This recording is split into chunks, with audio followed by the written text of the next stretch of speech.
Hello दोस्तों, नमस्कार। स्वागत है आपका हमारे YouTube channel study with Uttarakhandi पर। दोस्तों, आज की इस वीडियो में हम जीके और जीएस के कुछ इंपॉर्टेंट प्रीवियस ईयर के एमसीक्यूज कवर करेंगे जो आपके आगामी एग्जाम फॉरेस्ट गार्ड के लिए काफ़ी ज़्यादा इंपॉर्टेंट होने वाले हैं। अब देखिए दोस्तों, फॉरेस्ट गार्ड एग्जाम के लिए मात्र 18 दिन का टाइम बाकी है। जितना हो सके आपको कंटिन्यू रिवीजन करना और ज़्यादा से ज़्यादा टाइम अपनी पढ़ाई को देना है। तो इस वीडियो में भी ऐसे ही हम कुछ इंपॉर्टेंट प्रीवियस ईयर के एमसीक्यूज कवर करेंगे एक्स्ट्रा फैक्ट के साथ, ठीक है। तो दोस्तों, वीडियो में अंत तक बने रहना और वीडियो को लाइक और चैनल को सब्सक्राइब जरूर करना। तो चलो दोस्तों, बिना किसी देरी किए वीडियो की शुरुआत करते हैं। हमारा आज का पहला क्वेश्चन है, वर्ष 2011 की जनगणना के अनुसार भारत में पुरुष साक्षरता दर क्या थी, ठीक है। अब देखिए दोस्तों, 2011 की जनगणना के अनुसार भारत की कुल साक्षरता थी ओवरऑल 74.04%, ठीक है। और इसमें से जो पुरुष साक्षरता थी वो थी 82.14%। तो राइट आंसर हो जाएगा हमारा ऑप्शन ए, ठीक है। अगर हम महिला साक्षरता की बात करें 2011 की जनगणना के अनुसार, तो महिला साक्षरता थी 65.46%। ये भी आपको याद रखना है, ठीक है। और 2011 की जनगणना के अनुसार सर्वाधिक साक्षरता वाला राज्य था भारत का केरल, ठीक है। और सबसे कम साक्षरता वाला राज्य बिहार। तो इन दोनों राज्यों के नाम भी आपको याद रखने हैं, ठीक है। बढ़ते हैं अगले क्वेश्चन की तरफ। अगला क्वेश्चन है हमारा, भारत छोड़ो आंदोलन किसके प्रत्युत्तर में प्रारंभ किया गया था, ठीक है। तो दोस्तों, भारत छोड़ो आंदोलन क्रिप्स मिशन के प्रत्युत्तर में प्रारंभ किया गया था। तो राइट आंसर हो जाएगा हमारा ऑप्शन सी, ठीक है। अब देखिए, भारत छोड़ो आंदोलन कब हुआ था? 1942 में, ठीक है। भारत छोड़ो आंदोलन की शुरुआत हुई थी 8 और 9 अगस्त 1942 से, ठीक है। और इस समय क्रिप्स मिशन भारत कब आया था? तो क्रिप्स मिशन भी भारत आया था 1942 में, ठीक है। तो भारत छोड़ो आंदोलन किसके प्रत्युत्तर में प्रारंभ हुआ था? तो क्रिप्स मिशन के प्रत्युत्तर में हुआ था, ठीक है। तो राइट आंसर है ऑप्शन सी। अब अगर हम अदर ऑप्शनों की बात करें, साइमन कमीशन, ठीक है। तो साइमन कमीशन भारत कब आया था? 1928 में। ये भी आपको याद रखना है, ठीक है। और अगर हम कैबिनेट मिशन की बात करें, तो कैबिनेट मिशन भारत कब आया था? 1946 में। तो ये भी आपको याद रखना है, ठीक है। अगला क्वेश्चन है हमारा, बजट पारित होने से पहले संसद द्वारा दिए जाने वाला अग्रिम अनुदान को क्या कहा जाता है, ठीक है। तो दोस्तों, बजट पारित होने से पहले जो संसद के द्वारा अग्रिम अनुदान दिया जाता है उसे कहा जाता है वोट ऑन अकाउंट। तो राइट आंसर हो जाएगा हमारा ऑप्शन डी। अगला क्वेश्चन है हमारा, एनी बेसेंट के होम रूल लीग का संगठन सचिव कौन था, ठीक है। तो दोस्तों, जो एनी बेसेंट का होम रूल लीग था, इसका संगठन सचिव था जॉर्ज अरुंडेले। तो राइट आंसर हो जाएगा हमारा ऑप्शन बी, ठीक है। अब देखिए दोस्तों, होम रूल लीग की स्थापना कब हुई थी? 1916 में, ठीक है। और होम रूल लीग की स्थापना की गई थी बाल गंगाधर तिलक और एनी बेसेंट जी के द्वारा। कब की गई थी? 1916 में, ठीक है। और इनका जो होम रूल लीग था, इसका संगठन सचिव था जॉर्ज अरुंडेले। अगला क्वेश्चन है हमारा, हिंद स्वराज नामक पुस्तक मूल रूप से किस भाषा में लिखी गई थी, ठीक है। अब दोस्तों, जो हिंद स्वराज नामक पुस्तक थी, ये महात्मा गांधी की पुस्तक है। किसकी पुस्तक है? महात्मा गांधी की, ठीक है। ये भी आपको याद रखना है। क्वेश्चन बन सकता है कि हिंद स्वराज नामक पुस्तक किसकी है? तो ये है महात्मा गांधी की, ठीक है। और ये मूल रूप से लिखी गई थी गुजराती भाषा में। तो राइट आंसर हो जाएगा हमारा ऑप्शन सी, ठीक है। और ये कब लिखी गई थी महात्मा गांधी के द्वारा? तो 1909 में लिखी गई थी, ठीक है। ये भी आपको याद रखना है। पूछा जा सकता है कि हिंद स्वराज नामक पुस्तक महात्मा गांधी जी के द्वारा कब लिखी गई थी, क्या इसका प्रकाशन कब किया गया था? तो 1909 में किया गया था, ठीक है। अब देखिए दोस्तों, जब 1909 में इसका प्रकाशन होता है तो अंग्रेजों के द्वारा इस पुस्तक पर क्या कर दिया गया? प्रतिबंध लगाया गया। अंग्रेजों के द्वारा इस पुस्तक को बैन कर दिया गया, ठीक है। और जब अंग्रेजों ने इस पुस्तक को बैन कर दिया, तो इसी पुस्तक का, हिंद स्वराज नामक जो पुस्तक थी, महात्मा गांधी ने इसका अंग्रेजी में अनुवाद किया फिर, ठीक है। और अंग्रेजी में इसका अनुवाद किया गया इंडियन होम रूल के नाम से, ठीक है। किस नाम से? इंडियन होम रूल, ठीक है, होम रूल। तो ये आपको याद रखना है, ठीक है। क्वेश्चन बन सकता है कि हिंद स्वराज नामक पुस्तक का महात्मा गांधी ने अंग्रेजी में अनुवाद किया, किस नाम से किया? तो इंडियन होम रूल के नाम से इन्होंने इसका अंग्रेजी में अनुवाद किया था, ठीक है। क्योंकि जब 1919 में अंग्रेजों ने हिंद स्वराज नामक पुस्तक पे क्या कर दिया था? बैन लगा दिया था, ठीक है। अगला क्वेश्चन है हमारा, निम्न में कौन सा एक वन पृथ्वी का फलोद्यान कहा जाता है? ठीक है, तो दोस्तों भूमध्य सागरीय वनों को पृथ्वी का फलोद्यान कहा जाता है। तो राइट आंसर हो जाएगा हमारा ऑप्शन ए। अगला क्वेश्चन है हमारा, शिलालेखों के अध्ययन को क्या कहा जाता है? ठीक है, तो दोस्तों एपिग्राफी कहा जाता है शिलालेखों के अध्ययन को। तो राइट आंसर हो जाएगा हमारा ऑप्शन बी, एपिग्राफी या पुरालेख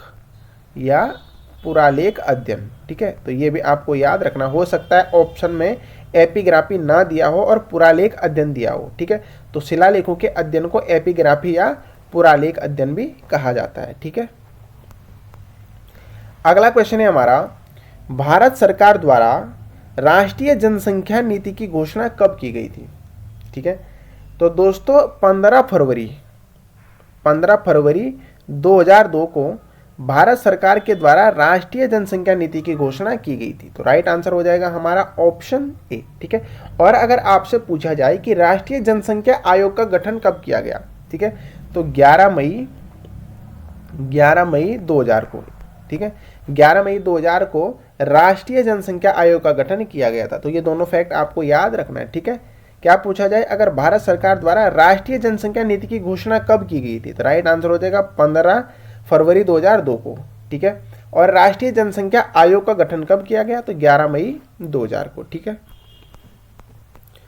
अगला क्वेश्चन और बहुत ज्यादा इंपॉर्टेंट क्वेश्चन है, 1950 के भारतीय संविधान के भाग सी में कितने राज्य थे? ठीक है, अब देखिए दोस्तों, जब भारत का संविधान लागू हुआ था कब? 26 जनवरी 1950 को भारत का संविधान लागू हुआ। तो उस समय भारत के राज्यों को 4 श्रेणी में रखा गया था। कितनी श्रेणी में रखा गया था? 4 श्रेणी में। वो श्रेणियां कौन कौन सी थी? ए, बी, सी और डी। इन 4 श्रेणियों में भारतीय राज्यों को रखा गया था। ठीक है, ए श्रेणी में रखा गया था 9 राज्यों को। ठीक है, कितने राज्यों को रखा गया? ए श्रेणी में 9। बी श्रेणी में भी 9 राज्यों को रखा गया था। ठीक है, सी श्रेणी में रखा गया था 10 राज्यों को और डी श्रेणी में रखा गया था 1 राज्य को। ठीक है, अब क्वेश्चन क्या कहता है हमसे कि 1950 के भारतीय संविधान के भाग सी में कितने राज्य थे? ठीक है, तो भाग सी में कितने थे? 10 राज्य। तो राइट आंसर हो जाएगा हमारा ऑप्शन ए। ये काफी इंपॉर्टेंट क्वेश्चन है, आपको याद रखना है। ठीक है, क्वेश्चन पूछा जा सकता है कि 1950 के भारतीय संविधान के भाग डी में कितने राज्य थे? तो भाग डी में 1 राज्य रखा गया था। ठीक है, भाग ए में कितने राज्य रखे गए थे? 9 राज्य रखे गए थे। ठीक है, तो ये आपको याद रखना है। ठीक है, अगला क्वेश्चन है हमारा, भारतीय संविधान एक राष्ट्र का स्तंभ नामक पुस्तक को किसने लिखा? ठीक है, तो दोस्तों भारतीय संविधान एक राष्ट्र का स्तंभ, यह पुस्तक लिखी थी जी ऑस्टिन ने। ठीक है, तो राइट आंसर हो जाएगा हमारा ऑप्शन सी। ठीक है, जी ऑस्टिन यानी ग्रेनवेले ऑस्टिन। ठीक है, अगला क्वेश्चन है हमारा, और ये भी काफी इंपॉर्टेंट क्वेश्चन है। ठीक है, भारत में प्रत्येक 26 नवंबर को विधि दिवस के रूप में मनाया जाना प्रारंभ हुआ।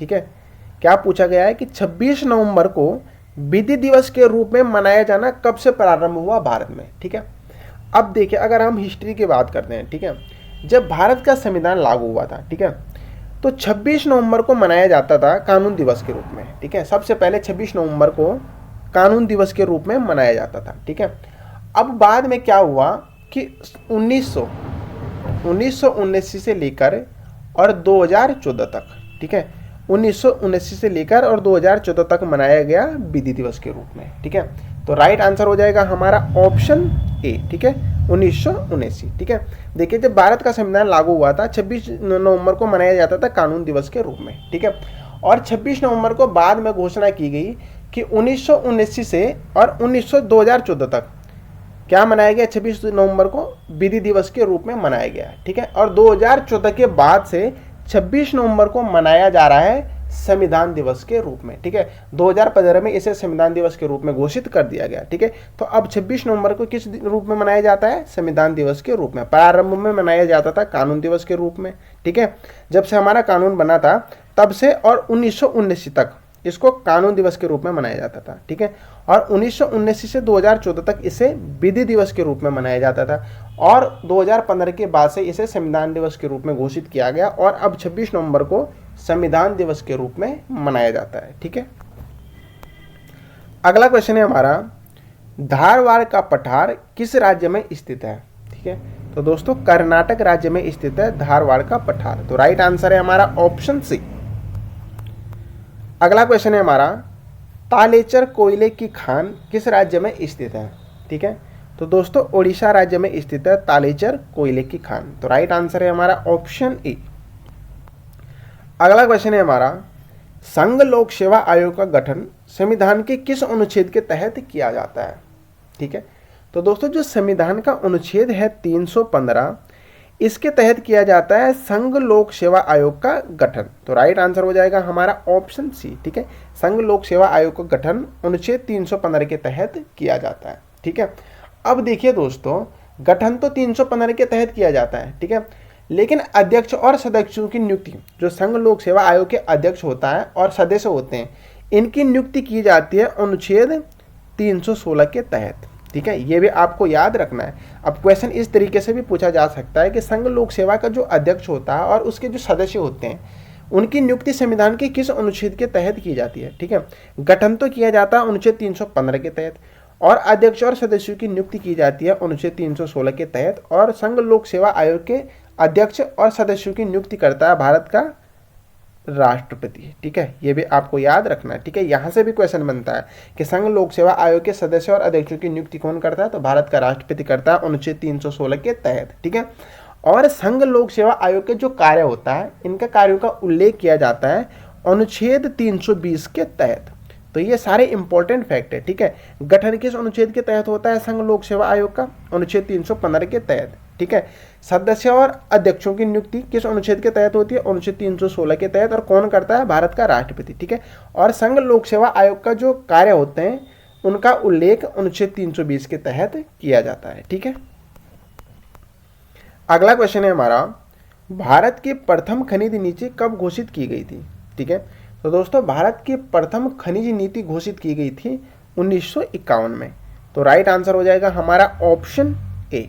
ठीक है, और नई राष्ट्रीय खनिज नीति की घोषणा की गई थी 1993 में। तो ये भी आपको याद रखना है। ठीक है, अगर भारत की प्रथम खनिज नीति पूछी जाए तो 1951, अगर पूछा जाए कि भारत की नई खनिज नीति कब घोषित की गई थी तो 1993। ठीक है, अगला क्वेश्चन है हमारा, राज्य के नीति निर्देशक तत्वों का उल्लेख भारतीय संविधान के किस भाग में किया गया है? ठीक है, तो दोस्तों जो राज्य के नीति निर्देशक तत्व हैं वो लिए गए हैं आयरलैंड से। ठीक है, आयरलैंड, ये आपको याद रखना है। ठीक है, और इनका जो उल्लेख है वो संविधान के भाग 4 में किया गया है। तो राइट आंसर हो जाएगा हमारा ऑप्शन सी। ठीक है, किस भाग में किया गया उनका उल्लेख? भाग 4 में। ठीक है, अगर अनुच्छेद पूछा जाए कि राज्य के नीति निर्देशक तत्वों का उल्लेख किस अनुच्छेद में किया गया है, ठीक है, तो अनुच्छेद 36 से लेकर 51 तक राज्य के नीति निर्देशक तत्वों का उल्लेख किया गया है। तो ये भी आपको याद रखना है। भाग पूछा जाए तो भाग 4 में किया गया है,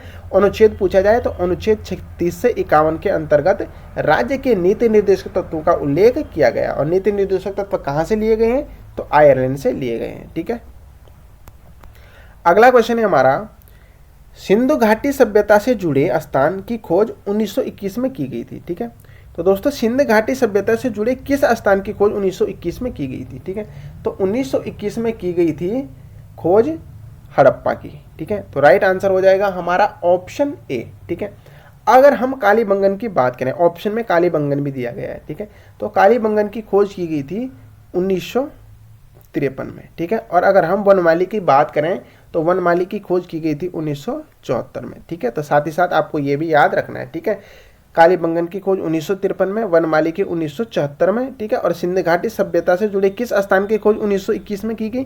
तो 1921 में की गई थी हड़प्पा की खोज। ठीक है, और हड़प्पा की खोज किसके द्वारा की गई थी? आप कमेंट सेक्शन में जरूर बताना। अगला क्वेश्चन है हमारा, पैगंबर मोहम्मद साहब के बाद इस्लाम का सर्वोच्च गुरु पद है। ठीक है, तो दोस्तों पैगंबर मोहम्मद साहब के बाद इस्लाम का सर्वोच्च गुरु पद होता है खलीफा। तो राइट आंसर है हमारा ऑप्शन डी। अगला क्वेश्चन है हमारा, भारत का सबसे लंबा रेलवे प्लेटफॉर्म कौन सा है? ठीक है, अब देखिए दोस्तों, भारत का ही नहीं, विश्व का भी सबसे लंबा रेलवे प्लेटफॉर्म है गोरखपुर रेलवे प्लेटफॉर्म, यूपी का। ठीक है, तो राइट आंसर हो जाएगा हमारा ऑप्शन डी। ठीक है, और इस प्लेटफॉर्म की लंबाई है 1366 मीटर। तो ये आपको याद रखना है। हो सकता है एग्जाम में लंबाई भी पूछी जाए कि भारत का जो सबसे बड़ा रेलवे प्लेटफॉर्म है गोरखपुर का, उसकी लंबाई कितनी है, तो 1366 मीटर, और ये भारत का ही नहीं विश्व का भी सबसे लंबा रेलवे स्टेशन है, ठीक है। और ये कहाँ है, गोरखपुर यूपी में, ठीक है। अगला क्वेश्चन और आज का अंतिम क्वेश्चन है हमारा, रूस की साम्यवादी क्रांति कब हुई थी, ठीक है। तो दोस्तों रूस की साम्यवादी क्रांति हुई थी 1917 में, तो राइट आंसर है हमारा ऑप्शन सी, ठीक है। और जो रूस की साम्यवादी क्रांति हुई थी, इसका जनक किसे कहा जाता है, लेनिन को, लेनिन। ये भी आपको याद रखना है, ठीक है। क्वेश्चन बन सकता है कि रूस की साम्यवादी क्रांति का जनक किसे कहा जाता है, तो लेनिन को कहा जाता है, ठीक है। और रूस की साम्यवादी क्रांति कब हुई थी, 1917 में। तो दोस्तों ये थे हमारे जीए के और जीएस के कुछ इंपॉर्टेंट एमसीक्यूज। आशा करता हूँ आपको वीडियो अच्छी लगी होगी। अगर आपको वीडियो अच्छी लगती है तो वीडियो को अपने दोस्तों के साथ शेयर करें, वीडियो को लाइक और चैनल को सब्सक्राइब जरूर करें। Thank you.